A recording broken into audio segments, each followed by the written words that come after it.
Hello, travel biz owner. Welcome to my corner of the travel industry, the Strategic Travel Entrepreneur Podcast.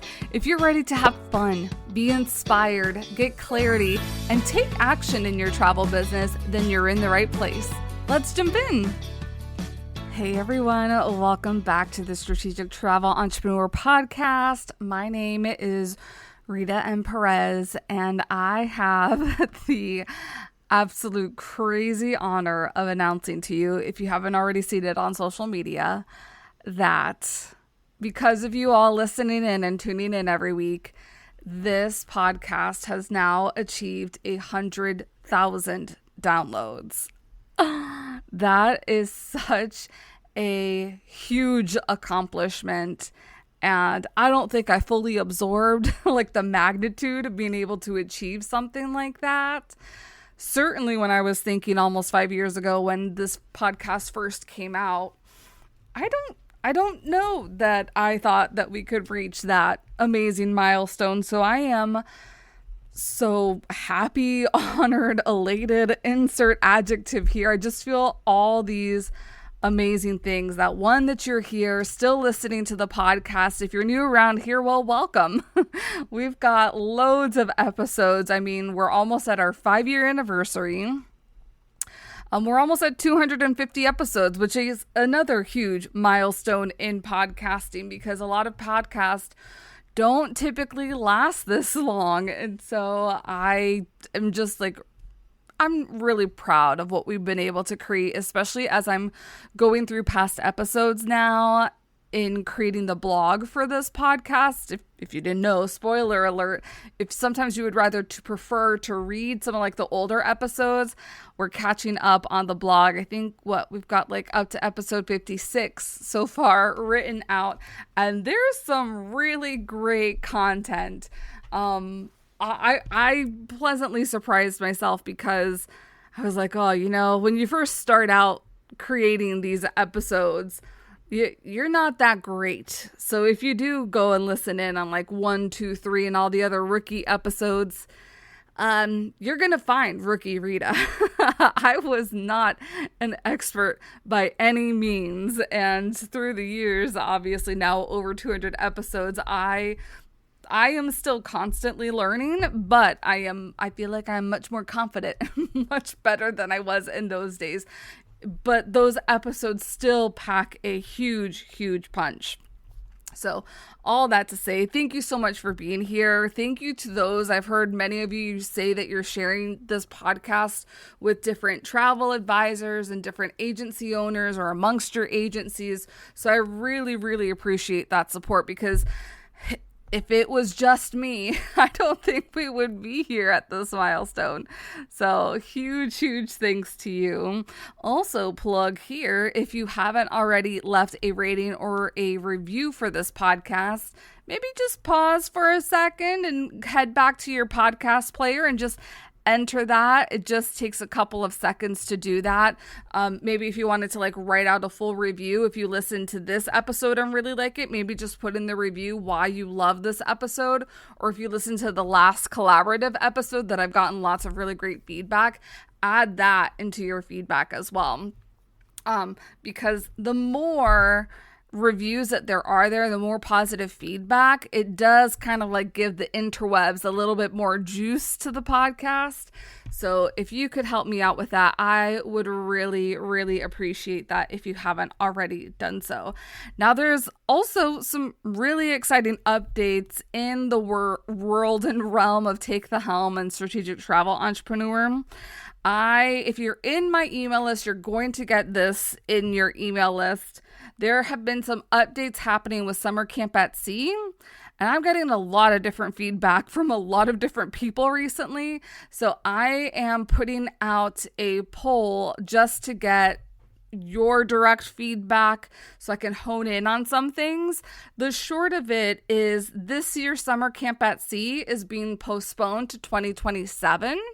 And we're going to be doing something here in Orlando for a couple days in June of 2026. So that's the short of it. The long of it, if you can just fill out the feedback form, that is going to help me out a lot because I've heard lots of different things. And I kind of want to see like what is the majority consensus from everybody on that. So that's the update there. And then remember a couple of weeks ago, I had mentioned something that I was going to be starting this program. Well, officially, unofficially, I'm not sure if I'm going to keep this name or not. It is called the Lead Generation Accelerator, and it starts in just a few weeks in March. I've already started creating the accountability Google Sheet as well as the workbook. It is a 4-month program with me where you will be getting weekly feedback from myself. And you're going to be held accountable to doing certain things to really be building relationships up within your business. So if you feel like leads have dried up or you're not getting as much business as you should be, this accelerator is all about building relationships, because I stand firm that the more relationships and the better relationships that you have, the better your business will be and can be, because the more connected that you are. So there is going to be weekly and monthly homework that you have to do. And it's really fairly simple. I think I've kind of put some bare minimum. So if you're working full-time still, or if you're working part-time, if you're a caregiver, whatever your life situation might be, I feel like I've made the parameters really, really simple so that it can accommodate for whatever might be happening in your life, because I have also set a guarantee. So if you decide to invest into this program, I'm going to make sure that you make back that amount by the end of the program. Meaning, because I know in the travel industry, thanks to commissions can be a little bit foggy, but that you'll have like booked commissions or paid fees in the amount of your investment by the end of the 4 months. If that does not happen, I'm going to keep working with you through the end of the year until that happens. So I'm really excited, and the people that are already signed up and in this are really super excited. So I'm just jazzed to see what results really come out of this, because I feel like the investment is like the bare minimum that you should be gaining back as far as revenue comes. So if you want complete details, I'm going to link it up below. If we've known each other for a little bit of time, or you've been listening to the podcast for some time and you're kind of like, I just sign me up. I don't need to have a call with you. I know who you are. I'm about it. I need to get somebody holding my foot to the fire. There is going to be a link in that document that you can just sign up right away. There are a couple different payment plans just to make it a little bit easier for you. If you're like, I'm a little bit newer to your world, I'm not sure if this is right for me, you've got to schedule a discovery call, and you've got to do that through the end of February, because we are starting March 1st, and I will not be accepting anybody after that start date, because I want to make sure like we're all starting and everybody's on the same timeline to be getting things done. So that is my final announcement for today. Before we get into today's topic about figuring out what your sales mix should be, and if you've joined me on a Plan Your Year workshop before, this shouldn't be too new necessarily. And I feel like I've talked about this a little bit, because I know we go in really marketing heavy, because that's a lot of my background. That's what I do really well. But we don't talk a lot about the sales, which is what this business is all like. You don't have a business without sales, but how can you figure out what is it that you should be selling, or what it is that you should be focusing on? Because my whole framework when we go through the Plan Your Year workshop is that we start by figuring out your numbers, which we've recently spoken about on the podcast. Then you figure out what you're going to sell to make those numbers. And then that last piece is that you're able to make that marketing plan based on those 3 things. If you haven't done the first 2 things and you're still marketing, I feel like I've said this before, so apologies for being a broken record, but it is like you are pulling back your arrow without a clear target. And you need to have that clear target, because it makes things so much easier. Unbeknownst to you, I am working on a little challenge for myself. Marketing Business School knows about this challenge, but I'm not going to be telling anybody else until I start going through it. Um, and part of this like little experiment that I'm conducting, the very first thing that I did is like, well, how many sales do I want to have from this? Okay, so what does that mean? Which it kind of goes very well along with this topic. So I had to determine what was that income goal number for my experiment. And then breaking that down, I was able to figure out, okay, so I'm only going to focus on selling this trip type to get me to this income goal. How many approximately of this trip type do I need to sell? So my target income goal number is going to be $50,000 in revenue, not sales revenue. And then I need to sell 35 of these things in order to get there. So roughly, because it's all going to depend on like the specific parameters for this. And this is very similar in how you are going to have to determine your own sales mix for your travel business, because it's not just, I mean, certainly when you're starting out, you can start like a little willy-nilly and you're going to take a lot of things that maybe you might not traditionally have taken, or you're going to taper it off a little bit. But really, like nothing, like you can't figure out these things without knowing what your numbers is, which is where I always go back to the lead generation calculator, because yes, the second part does help you calculate how many leads that you need in your pipeline in order to become paid clients.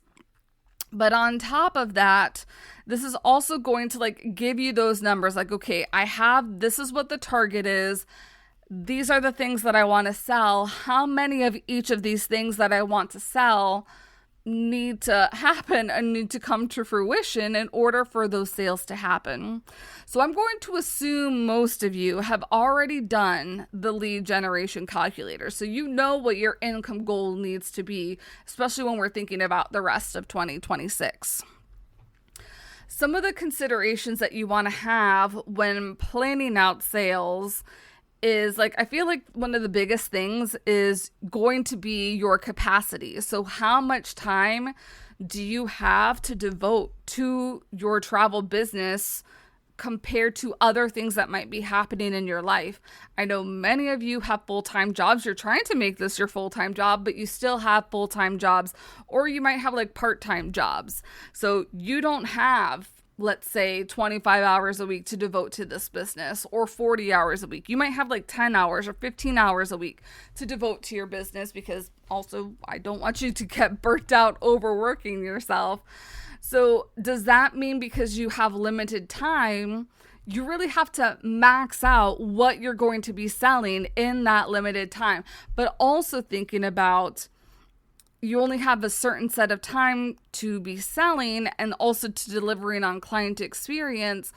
Are there certain items that you can sell, like certain travel services that are faster? Like you can book a cruise in 5 minutes, or because you work with safari partners, it just takes you X amount of hours to put something together, where maybe like a full FIT might take you 20 hours to put together. So thinking about some of those like different variables, how long does it take for you to book a certain type of trip? How much does the trip cost? How much are you getting from these types of trips? Because let's say booking an interior or an ocean view cabin on a cruise, that will take you 5 minutes, but you're only going to be getting $25-ish in commission for those types of cabins, versus if you're focusing just on balcony sales, you're going to be getting a couple $100, versus if you're working on suite sales, then you're going to be getting a couple $1,000 back. Again, it's going to be variable depending on the cruise lines that you're selling, but thinking about that, because especially if your time is really limited, you don't have time to be willy-nilly with these like measly little commission rates, especially if you're not charging fees, which, you know, I'm a huge proponent for charging fees. Something that you might also want to consider is, are you going to be increasing your fees? Or maybe this is the year that you're incorporating fees. How does that go into your structure as well? I feel like other considerations that you might have is, maybe you're done with doing like single groups, and it's just so much easier for your sanity if like you plan groups, whether that's working like with a partner or whether that's like you're leading groups. And it might be so much easier to be like, I'd rather book 20 people in this one group than have to book 20 different vacations that have nothing to do with each other or that are on very different itineraries or whatever it might be. Like, again, thinking about your capacity for that. Maybe handling a lot of the same logistics all at once is a little bit too much for your current capacity. And it's super easy. You go to a certain, let's say you go to Switzerland every single year. So it's easier for you to crank out an FIT trip to families that are going to Switzerland every year because that is just your jam. You have your select set of partners there that you always go to. They always do a really great job. It's easy peasy for you to plan something like there. Whereas maybe if I ask you for like a Japan trip, you're like, you're speaking a different language, Rita. And I think that is also part of it. Are you going to be like starting from square one on every trip and having to learn everything about multiple different destinations and suppliers? Or are you going to be leaning in just to one or a handful of suppliers? Are you going to be leaning into like one or a handful of different destinations so you can really go deeper and better into those different things versus going very lean on multiple other types of trips and items that you can add on to that? I would also say the type of person that you're selling to. Like, are you totally going to lean in that you're only working on golf trips for golf pros? Or would it be something different? Like maybe you're only booking music trips for musicians or however it might be. Like maybe you're only booking airfare for busy professionals who don't have time to book all that stuff and you're getting all their logistics together. I feel like being able to streamline like the who that you're working with is also going to give you a lot of sanity because different types of people need different types of things.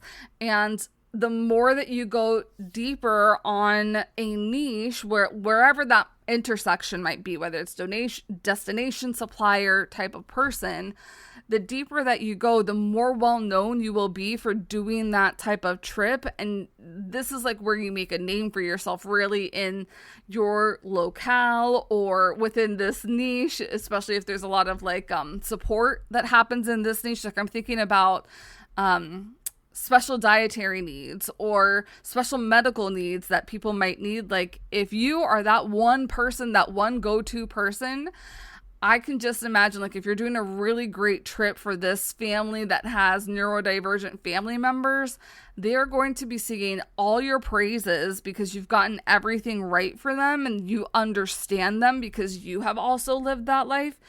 It is just going to be natural for them to be singing your praises. Like, I don't know about you, but like when I find a really great business owner or a really great business or service, I want to be a patron multiple times. I'm going to be telling everybody. Like, I don't know how many people I've told about my car accident attorney, and this was like more than 10 years ago. The same thing, like I had to deal with squirrels in the attic before. That service provider, I love him. And I don't want everybody to have that problem. But if you do have that problem, I am singing his praises because he got rid of a very big problem for me. And this is exactly what you do, but in the travel sphere. So, and being comfortable in owning what it is you do. So I feel like these are all part of like that capacity consideration when figuring out what exactly it is that you want to sell. I feel like also knowing who, like if there's certain partners or suppliers that you want to focus on, again, that makes it a lot easier because I think about like if I was telling you that I'm an ocean cruise specialist, well, I'm not an ocean cruise specialist for everything because I don't know a lot about like the premium and luxury lines. Do I know their names? Sure, I know their names. I don't know the ins and outs of those names though. The same thing can be said like you might want to do all sorts of cruises. That is dozens and dozens and dozens of cruise lines and destinations that you need to know really, really well. Whereas you can call yourself like the world cruise specialist, or you could call yourself the adventure cruise specialist, and you would focus on things like Antarctica or the Galapagos.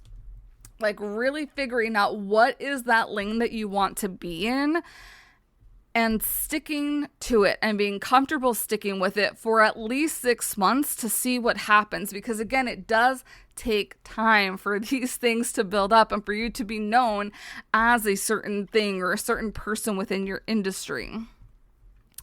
So that I feel like is the first part, is this capacity. So you have to figure out like, what are you even able to do?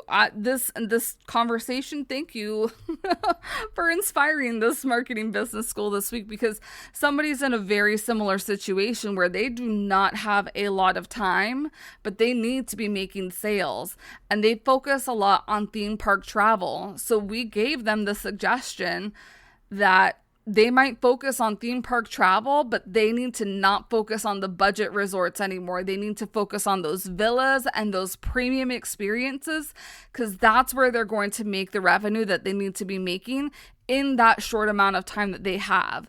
And how do you, like, if you've been focusing a lot on budget, like, how do you transition that? It's really because you've decided that this is what you're going to be selling, this is what's in your sales plan. Now you know what to be marketing. You're not going to be talking about the budget hotels anymore. You're only going to be talking about those premium and villa experiences. So people are naturally going to ask you about those experiences if that's the only thing that you're talking about. So I hope that kind of like helps make sense a little bit too. So I've mentioned needing to know what your income goal is. You need to know what you need. So an item amount. I gave the example of 50,000.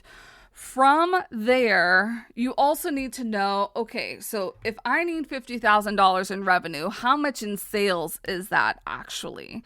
And then how much is the average commission? How much is the average trip? So if the average trip for a couple might be 10 or 15,000, how many of those do I have to sell in order to get that 50,000 income goal? So that's the other part of this. Once you've figured out like what your capacity is, you're comfortable saying like what it is you're going to be selling. Okay, so we've drawn the line in the sand. Now we have to figure out what is going to get us there. Because I feel like not knowing this number too, you're kind of like pie in the sky a little bit. You've probably been like, oh my gosh, I had to sell like a trip every single week. But maybe it's not exactly that you have to sell that many trips a week, because you've done some of the math. And then you also know, like, if I was thinking about luxury African safari, honestly, I don't know the numbers, but I'm going to assume it's probably 20 to 30,000 on the luxury end. Let me know if I'm wrong. Call me out, because I do not know the numbers of that. So I'm going to assume, so let me do some calculator math here. So let's say, just for easy sake, 25,000 is the amount of two people going on a luxury African safari. So if I'm just figuring 10% commission, because it's a little bit easier to do it that way, that is $2,500 of commission per trip. So if I'm thinking that I need to have $50,000 in commission, not counting fees, so I'm going to do the 50,000 divided by 2,500. That means I need to be selling, if this is my goal, I need to be selling 20 African safaris this year to make my $50,000 goal. Now, that's also going to be a little loose, depending again on what the commission actually is.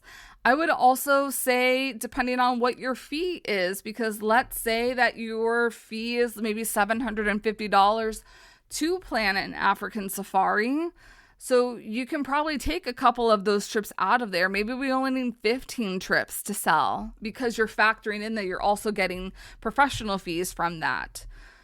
So can you see how this makes selling travel a lot more easier once you've got that number and then you kind of like hone it down a little bit?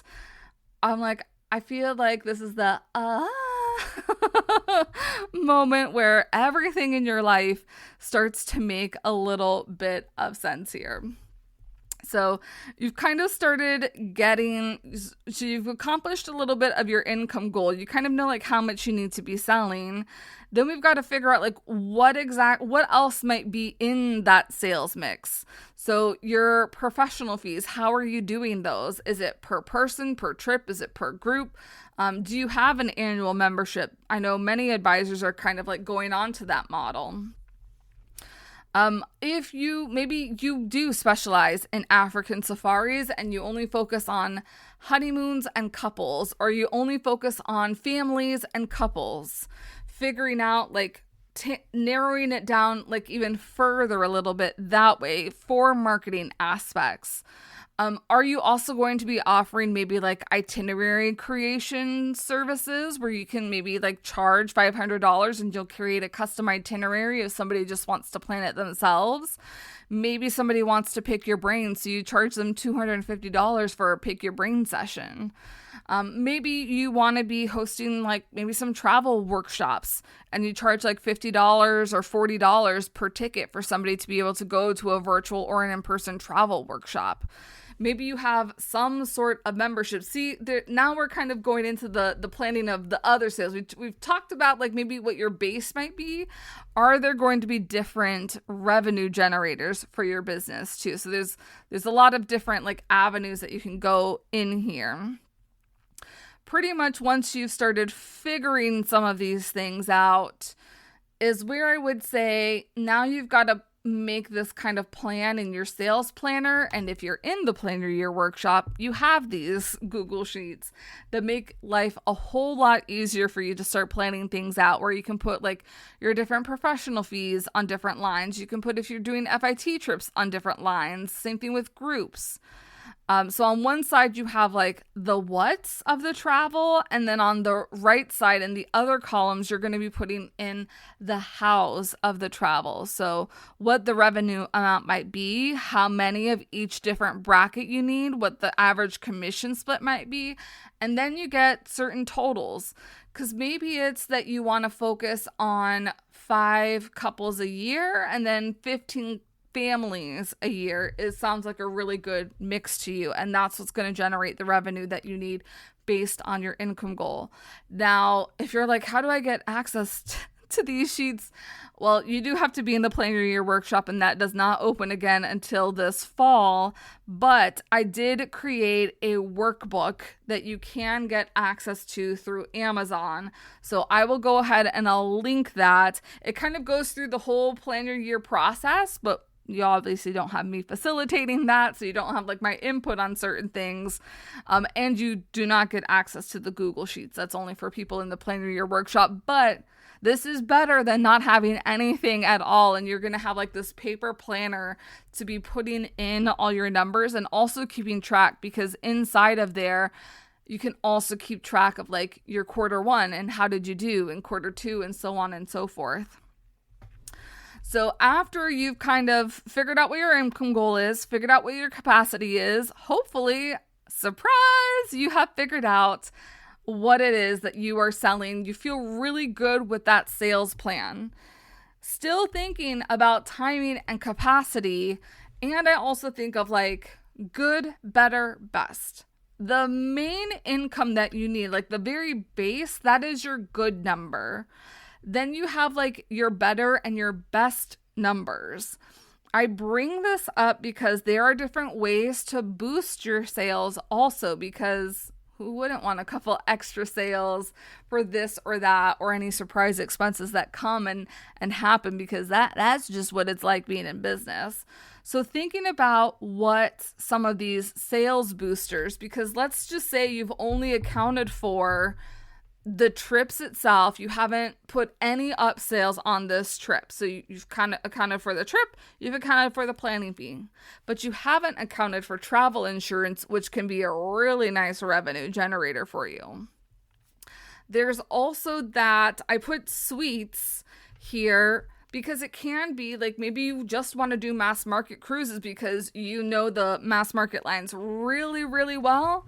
but you are no longer booking interior and balcony cabins. You're just, or interior and ocean view, you're just booking balcony and suites on these cabins because you've gotten to know a little bit. But I would even like one up you and say like maybe you could just do suites or just do the ones that have like special butler or genie services on the certain types of cruise lines that have those different offerings.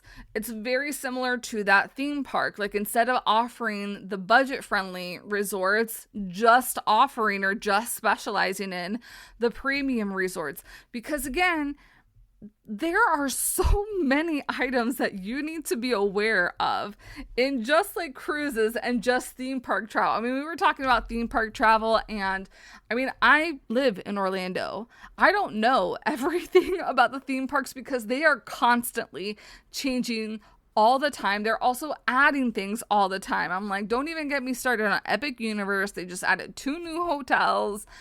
There is a lot to learn when it comes to like either of those realms. And I feel like there's even more to learn when you're starting to think of like FIT, like African safari travel. Oh my goodness.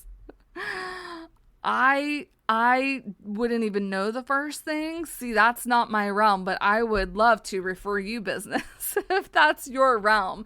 And I feel like there's some advisors who have been, maybe they've done a lot of different worldwide FITs, but now they're focusing on things like African safaris because I've heard it sounds like African safaris might be a little bit easier to plan because of the really great in-destination partners that pretty much take care of the whole package. There's very little back and forth from what I've heard. So maybe that's something that you might want to consider. And that's why I add like who your partners are should be a big consideration. And this goes along with suppliers because if I'm thinking on the cruise end, there are certain booking engines that we know are poo-poo. So why would you want to book those certain suppliers if they have a poo-poo booking engine and it gives you a headache every time that you go into it? Make your life easier and do whatever is easiest to you, because I know some mass market cruise specialists that would never want to do anything that has FIT written in the name anywhere, and vice versa. So again, do what comes naturally and comes really fast and quick to you. Pre and post is another sales booster. And I think of this obviously like in the realm of cruising, but I feel like even if you're doing like bus type tours, this might be somewhere where you might be able to like generate extra revenue for those people who are like, okay, I'm going to do the 10-day tour, but I also want to add another country or another week in the country or another half a week in this other country that's not included to the tour. So being able to add different stops. That is another way to generate some revenue. Also, if you are utilizing your links from things like Project Expedition, and if it was pretty simple for you to book somebody's cruise, but now they want to have some different variation when it comes to shore excursions, being able to like give it to them and they're able to book themselves and you're able to get some commission off of that as well. So like being really creative, because there's your base sales and then there's other ways that you can add on more sales. Like if you've ever heard of Pix Around, I think many of you probably have heard of Flytographer, where you can like hire a photographer for your clients overseas. Pix Around is another really cool option. But what I like about Pix Around is that they give you like more options to generate commission from that, because you can generate commission off of like prints if the family wants to buy any of the prints.